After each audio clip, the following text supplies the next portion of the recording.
Hello everyone, how is it going? And welcome to this special 1 minute pill. And why is it so special today? Because I've got great news at the end of the pill, okay?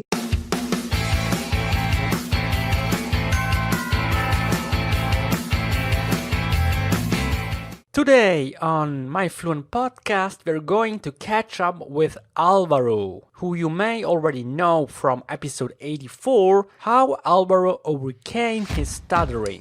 For those who didn't listen to that episode, I highly recommend to do so. Alvaro is also an English teacher and has his own YouTube channel and Instagram account in which he publishes the so-called 1-minute pills, in which he explains some difficulties of the English language. And I wanted to know from him what inspired him to start out with these 1-minute pills. And I must say, the way how he explains things and shares his stories is just amazing. I could listen to him hours and hours without getting bored at all. And just a quick note here, remember that my Fluent podcast is also on YouTube, and over there is a transcript available. Now let's get to the interview, catching up with Alvaro. Okay, so hello again. I would suggest that we cover various topics today, maybe about some methods that you are using with your students, and we can go over your 1-minute pills, which are excellent. Yeah, all right, perfect. Well, if you want, I can tell you the story of the pills. The story is nice. It's a funny story about the pills, how they were created, and then how I started with that. Yes, that would be great. Yes. I was on my terrace, okay? I was on my terrace with my children, and then, I love beer, and I was just having a can of beer. And there is a brand of Spanish beer called Mau. La fábrica de cervezas Mau. Nos vamos a tomar una Mau, todos juntos. And my son, who was 7 at that time, he said he wanted to say the word mountain, and he said mountain or something like that. He didn't pronounce it correctly. I see. And I corrected him immediately, and I say, no, it's Mau, mountain. And as I was drinking a can of that beer called Mau, I said, Edu, you see, Mau, mountain. So you need to, okay, good, and all that. So I just took him to bed. I was a bit tipsy, I have to say. So then I just took him to bed, and I sent my friends this anecdote, just telling them, I told them a story about a man who was climbing up a mountain, and it was so hot, and then suddenly he found a lot of beer of this brand, Mau. So Mau mountain. So then I told him, please never forget how to pronounce mountain properly, because here in Spain, every single one just pronounces it badly, I mean, they don't know. So they laughed a lot about that, They say, okay, Mau mountain, I will never forget that. They say, I will never forget that. Have you got more tips about that? And I said, no, this is something stupid, I am just half drunk here, and this is something that I send to my friends. So then they suggested that I could send this to my students. So I started with that. And then my students, the feedback was so good that they asked me for more and more silly, stupid things like this, just anecdotes, things like that. So I started to send them these silly things on WhatsApp, and then little by little, I started to succeed in that, They started to like that, and they started to demand more and more and more. So I end up creating a YouTube channel, that has so far, I've been with that for over 3 years. So initially the pills were 5 minutes. They lasted around 5 minutes or 7 minutes. And then a year and a half ago, I decided to shorten these pills. So they would become a 1-minute pill, 1 minute. We're too busy nowadays. And then just to try to concentrate all the information within 1 minute. Okay. So then people started to like that. We'll say, wow, I like this, the piece information condensed, just in 1 minute. And a fast pill, fast, with sense of humor. And then people started to demand that more and more and more. And that is basically what I'm doing. It's just try to concentrate on the information in 1 minute. And that's all. Rather than 5 minutes, which is more, I don't know, unlikely that you have enough time to listen to that. Whereas if it's only in 1 minute or even less, just that information flows, in a better way. So that is basically my business card. All these pills, it's these 1 minute pills, always with music on Instagram, always with music that has to do with the pill, and then with sense of humor. So it's just combination of humor, music, and then something interesting to say about English. Could be conversation, could be typical mistakes, people make. And apparently people like that. And that's it. So I became a millionaire, and I've got 35 houses. I've got 2 porches, and I don't know what I should do with the money. I don't know. You can share it No, with it's me. not true. No. I've got no money at all, unfortunately. This is a great, beautiful story. I mean, I love the way that we can learn something by, I don't know how to say it in English. In German, we call it Eselsbrücke. It's a trick to remember a specific word or something. Sorry, guys. I feel like I have to chime in here just very quickly. So what I wanted to say was actually the word mnemonics, which is some sort of a memory aid, right? Because when it's something that we can laugh about, or when it's something special, then it sticks with us forever. And that's why this method is so powerful. On the other hand, it is also cool to have 1 minute pills, because as you said, you can condense the information. It is also a bit sad because people don't have enough time. If you are making longer videos, people get bored quickly, and in a way it's sad. I also follow other very good people, incredible teachers on YouTube. You know them all. I mean, they're really good. I could tell you names. But the thing is that just when I see that it's a 15-minute video, it's like, wow, I just simply haven't got 15 minutes. I mean, and if I'm watching that video, it's just my wife would be looking for me, it's in the house just saying,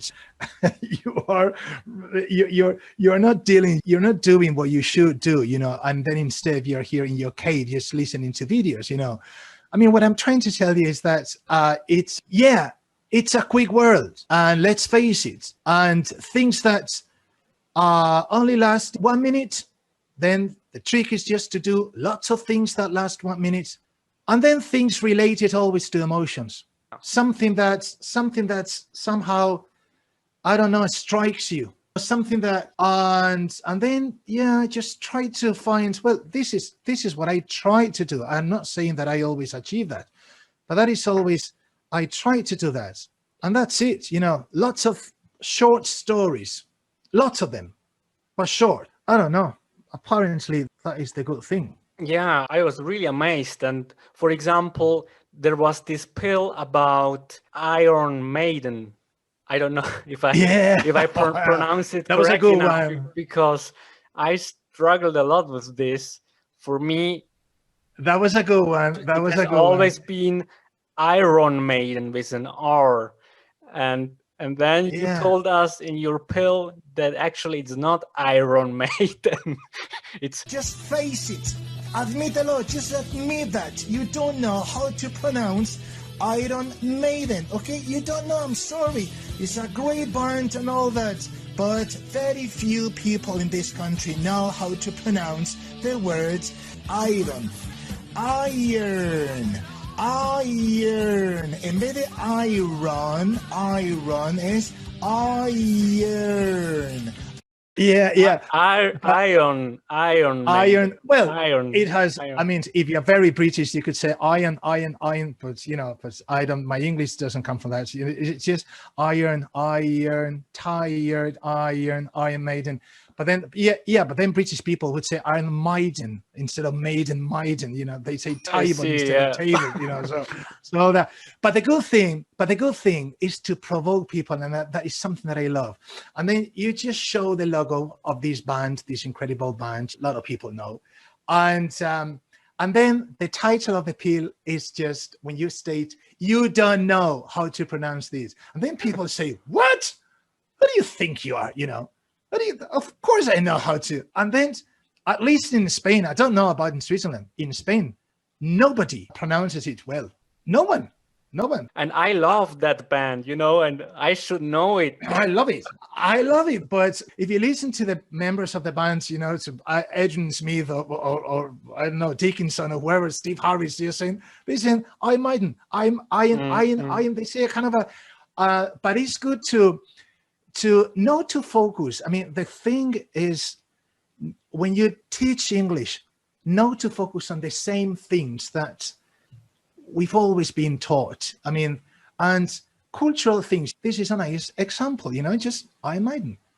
And then try to open that door. So then people just, initially they just get kind of not excited, but provoked, you know, it's like, what? And they listen to that. It's just what they call clickbait culture, you know, that thing. And then after 1 minute, bye-bye. That's it. Bye-bye. The class is over. School is over. And then next day, you know, then a different thing, like this Beatles song, the Beatles song, the Beatles album, Please Please Me, again in Spain. No, very few people know the meaning of that. Please Please Me. People think that this person is saying please, please twice, 2 times. And it's not. It's please, comma, please me. So it's the verb to please someone. And when you say please, can you do please? What you're saying is just, can you please me? Can you please me? Which in Spanish is me agradas. You know, can you please me? Because if you do this, you're going to please me. And then you shorten the sentence. And then finally, it's just please. But it's nice to, you know, it's just to approach this from a different points of view. And this is what basically my pills are about. You know, it's just new approaches. I like that quite much. Which is not better. But which is not better than others. You mentioned Spanish here. As a matter of fact, if I am not mistaken, your students are mainly Spanish speakers, right? Yeah. It's all focused for Spanish people. Yeah. I mean, native Spanish speakers. Yeah. Yes. Yeah. And in your pills, you also give explanation in Spanish. Is it always okay? Always. So your target listeners are Spanish speakers. Yeah. So in my case, as I am also learning Spanish and I'm learning English, for me, it's a win-win, you know. I can learn both. And I love that kind of material. Yes, it's just great. Thank you very much. Just coming from someone like you, it's an honor. So thank you very much. If you're not a Spanish speaker, you know, it's like, what is this man talking about, you know? You'd better significa será mejor que. Será mejor que hagas esto. O también podemos decir, hombre, yo que tú haría esto. Pero bueno, entonces os voy a contar una anécdota de cuando era un canijo. Estaba yo en Irlanda. What the heck is he talking about? You will understand some of the things, you know, some of the parts, then other parts you will get lost. But then I wonder, and this is something that I would like to know, how someone from South America would receive this. Because the Spanish is very different. There's the Spanish spoken in Spain and the Spanish spoken in Argentina, for instance. Exactly. So how would someone from Argentina perceive what I'm explaining? Well, I don't know. I loved it. I understood it. But of course, there are some nuances or there are differences. But it's great. For example, there was this pill about swearing words. And it's just great because, of course, Argentinians swear differently than Spanish speakers. For example, in Argentinian, a typical word is boludo or Boludo. La calle, una canción te alegró y después dijiste, qué boludo, me están mirando todos alrededor y... Tan boludo no somos. ¿Estás mirando las minas, boludo? Mentira, no hiciste nada hasta que no te casaste, boludo. ¿Te quiero un boludo? ¿Qué te pasó? Dice, boludo, pero agarrá y pedile a ellos. Ellos tienen ahí bife chorizo. O hacerse el boludo, ¿no? Yes. So, pelotudo. Yeah. It all refers to the same thing down there. Yeah. You know? So for me, it was just a pleasure. I can learn new expressions. And I mean, these are expressions which are not in a typical grammar book or vocabulary book, But that's exactly why I like your pills so much. I'm not saying that you need to swear a lot, but you need to understand. Yeah. But the good thing is this something that I also like to teach in classes. It's just you need to learn how, when, and where to swear, because it's very unpleasant when you are speaking to someone who is swearing all the time. I just don't like that. It doesn't mean that I don't like swearing. Swearing is a tool. And tools are tools. I mean, you can do great things with a hammer, and you can destroy someone's life with a hammer. You know, just swearing is like, you need to be careful. And then I just swear when I have to swear. And that's all. What I'm trying to, it's like idioms, you know. You need to say the idiom maybe twice a year, the same idiom, but no more than that. No more than that. If you're saying the idiom, you're flogging a dead horse, which someone is an idiom that I really like. You can only say it no more than 3 times a year. 3 times, I think it's too much. Yeah. No more. So you can't I guess keep saying that, it would be weird, no? Yeah. Someone would tell the same idiom 10 times a day in every situation, again and again. Yeah. So if you see that someone is a twat, has to be, you know, the whole universe has to be ready for that moment, and that's it. Otherwise, you will become a rude person, you know, just all the time, calling everyone, you know, you're a prick, you're a dick, you're a twat, you're a, you know, it's like, come on, you leave that lazy English and just make a bigger effort. So I don't know. I like to teach that in classes. Absolutely. I have some follow-up questions from our last interview. So the first one would be, it was when you were talking about raising your children bilingually or biculturally. I think it's an important question. What was exactly the reason for you that you decided to raise your children bilingually? What moved you to raise your own children in a language which is not your mother tongue? Yeah, well, it's a mix of money is important. You would say money? What money has to do with this? No, but you would save a lot of money in the future. You save a lot of money with that, just doing that.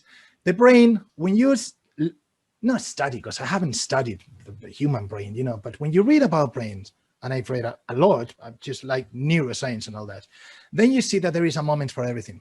And there is a moment for music, and there is a moment for socializing with people, and there is a moment for, I don't know, there is a moment for languages. And that moment for languages is from since you are born, you know, until you're 3 years old,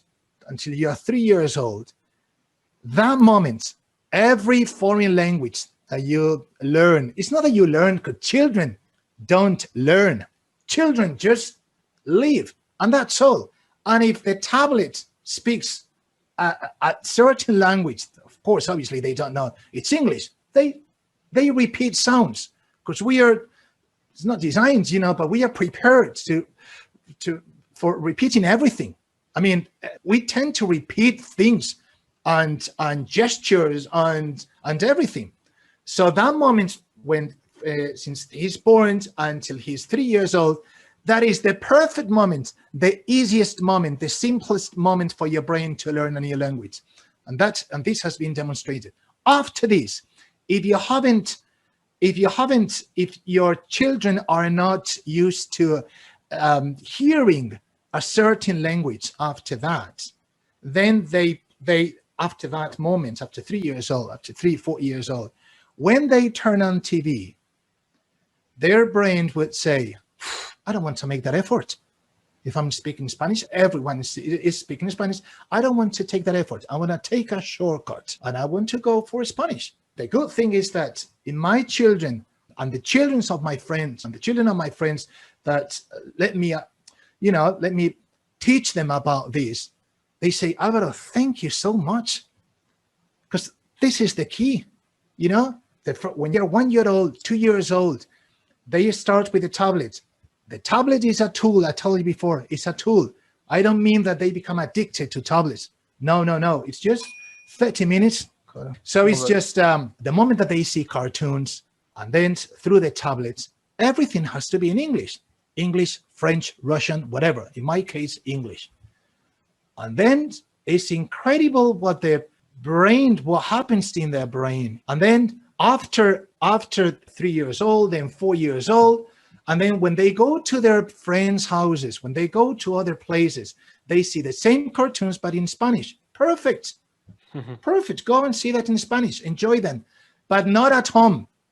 Everything that you, all the cartoons that you consume in your house at home, it's got to be in this language.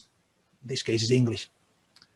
And that's it. And if you don't do that, when you are trying to do that when they are 4 years old, it's not possible, my friend. It's not possible. The child won't like it. The child would protest, and he would say, nah, I don't want to make this effort. Unless, obviously, you go and live in a foreign country, and So you're forced. So you wanted like support your children, right? To give them the tool in the beginning Absolutely. that they have it easier than when they are in school, and Yeah, that's it. it's like an advantage for them for life. That's it. That is the Okay. real English class. And the miracle occurs, well, not the miracle, but the moment, the magic moment of all this is just when they are 6 years old or 7 years old, and they say, Dad, I want to understand this remote control because I don't want to see this in Spanish. I want to see Disney in English. I want to see Harry Potter in English and so on. And they are the ones who are demanding, who are asking you for the remote control. They want to learn, how to play that in English. And that moment is just utterly magic. It's like, wow, mission accomplished. Yes, definitely. He's the one. He wants, let's say, Harry Potter in English. He wants that. It's not me. And then when he goes to someone else's house, they see Harry Potter in Spanish. Okay, perfect. But he wants that at home. He wants that in English. And then now you have to see, and then it's very important that until they are 5 years old, always, as I told you before, always the same person has to speak the same language. This is very important. And grammar, there are lots of studies about that. Grammar is formed until when they are 6 years old, then the same person around 6, okay, it's around 6, around 5 years old, then the same person can change the language because the grammar has been formed inside. So this is Spanish and this is English, okay? But if when he's 3 years old and 4 years old, 2 years old, you are changing that, I would never do that. Just be careful with that. You shouldn't play with that. As I told you, I have a close case in my family that's, my goodness, what a mess, I think it's the best gift that I can give them to them. They don't know it yet, but now you need to see how they watch TV. Yeah. It's incredible. They understand better than me. I can imagine. And what about your environment back then? Were there people who criticized in a way, who didn't understand it, that you were raising your children in English? No. In my case, No? I've never had that experience, and has been exactly the opposite. In my case, my experience has been, wow, they are so lucky. They are so lucky, and it's the best gift that you could ever give them. In my experience, it's good that you have a nice accent. It's good that, I don't know, because I've seen other Spanish people speaking English to their children, and from my point of view, I thought that was almost pathetic. It's like, come on, you can hardly speak English, or it doesn't sound natural. I mean, it has to be something that flows, that you don't need to struggle, just when you're speaking to them. In my case, people just say, well, I wish you were my father in that way. I wish I had that, I had that, but I don't know. Okay. And that is money in the future, of course. Yes. For sure. Since my podcast is called My Fluent Podcast, what does it mean to be fluent in a language? Fluent in a language. Well, to be fluent to me has to do not with understanding English, has to do with being able to maintain a conversation, this 5-10 minute conversation. That imagine that you're in a congress, that you're attending a congress of whatever, and then there is a break.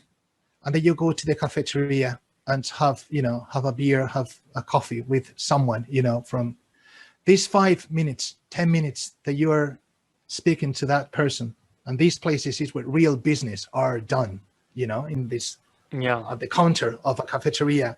And then you're able to tell him your story. You're able to have a 10-minute conversation with that person, and that you feel good, that you feel good, that you understand the other person, and that you're able to convey your messages and everything.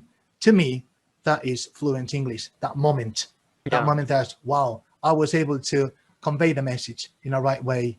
I understood. That was all, because in a way, and this is what I encourage my students, it's good that you know English and all that, but I want to see how you behave at the counter of a bar, of a just having lunch with someone, and there is what magic occurs. Yes. And that's because when are you able to speak English otherwise? Yeah. When can you speak English? I don't know. As a tourist, I wouldn't say that is English. I mean, we say, please, can you show me the way to where this museum is?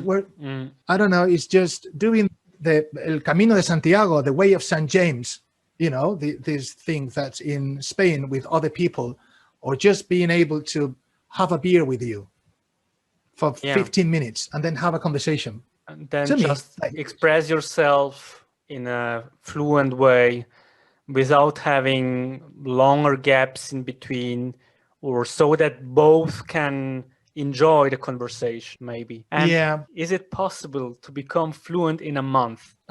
No, it's bullshit. No. I mean, it's not possible. It's not true. But it's something that you don't need to argue about that. If you believe in miracles, perfect. But go to other places that are ready for that. No, you said before biculturally. You said bicultural because I said it on the last. Exactly. Yes. Bicultural means not that I teach, because when I teach my English, that of course I never taught them English. I mean, I just speak to them and all that, I've never taught them English. This is not bicultural because this is made in Spain all the time, it's just Spain, so it just has nothing to do with that. But if you want to learn English in a foreign country, and that was my example, if you go to Ireland, you need to become bicultural. And that implies within the culture is language, is music, is food, is the way you dress, is the things you eat, things you smell, everything is in there. So it's not just I'm going to Ireland. In my case, it's not the things that I'm going to Ireland, I'm going to learn English, but I'm dressed in the Spanish way, I'm with Spanish people, I'm listening to Spanish music. No, it's not natural. You need to deal with the whole thing, and language is part of that. This is again my experience, and this is what I would like my children to get, the whole thing. Yeah. Irish movies, Irish music, Irish rock bands, Irish, and then language is everywhere, and then unintentionally you are learning much more English than you think, rather than going to a class. That is really cool. Yes, I think also if I wanted to improve Spanish in Argentina, I would also immerse myself into the culture, eat specialties, alfajores, eat empanadas, and drink Argentinian beer, and so on and so forth. That's it. Which that doesn't mean that you reject anything that comes from your country. No, I don't mean that. If Spanish is forbidden in my house through tablets and all that, that doesn't mean that I hate Spanish, Some people understand that if you reject something, that means that you don't like it. No. Not talking about that. Let's do the right thing. And then one last thing that I would like to share with you is the importance of learning English through sentences. And this is basically what I do in my classes. Through sentences. I mean, when I start the class, I start to say sentences in Spanish, one sentence in Spanish, then you need to translate that into English. And then we dissect the sentence, and then we talk about the sentence. I don't care if a conditional is coming, if an adverb is coming, if a pronoun is coming. just whatever comes. It's just like life itself. You know, when you talk to a child, you don't leave adverbs, you know, until he or she is 2 years old. You know, you just, in the same sentence, you say adverbs and verbs and the conditional and everything. So this is something, my method is that. I would like to share that with you. You know, it's just... How do you pick the sentence? Well, I just pick them from everywhere. I mean, it's just places where I see other people that have sentences, courses that I've done, courses of business English that I've done, that I copy paste all the sentences. And then that is just like a rough script, you know, but then I just make up all of them. You know, I see a sentence, you know, and then I just start to make up the rest of the sentences similar to that. And then you start to play. Okay. So then if I'm in a business class, I would say the sentence in Spanish equivalent, for instance, to this sentence that I love a lot. The new candidates should meet the requirements. You should meet this requirement. And then, wow, you might not. When you add something, then you explain it to your student, or how does the process work? It's always in Spanish. It's always in Spanish, yes. You play with them. Yes. It's always in Spanish, and then they have to translate that into English. Yeah, okay. And then Spanish again, and then translate. And then you play. When you say you should meet this requirement, then you say you could meet this requirement, and then you say you might meet this requirement, and then you say you don't need to meet this requirement. You start to play with that. So one simple sentence. You give instant feedback to your student. That's it. It's like ping pong. And then... Yes. And then don't let them think. This is something very important. Don't think. Just whatever is in your mind. If you start to think of a sentence, then you will get it wrong. So I always tell them, please don't think of this. You just tell me whatever comes to your mind, because I want to learn from your mistakes. Once the person stops, and then starts to think about the question, then he won't get it right. So we could talk about this maybe on another occasion. So you don't have enough time now, but it sounds really interesting. On another occasion, I would be really pleased, you know, just to share with you, you know, my real classes and all that. Bye. Perfect. Bye. See you. Bye.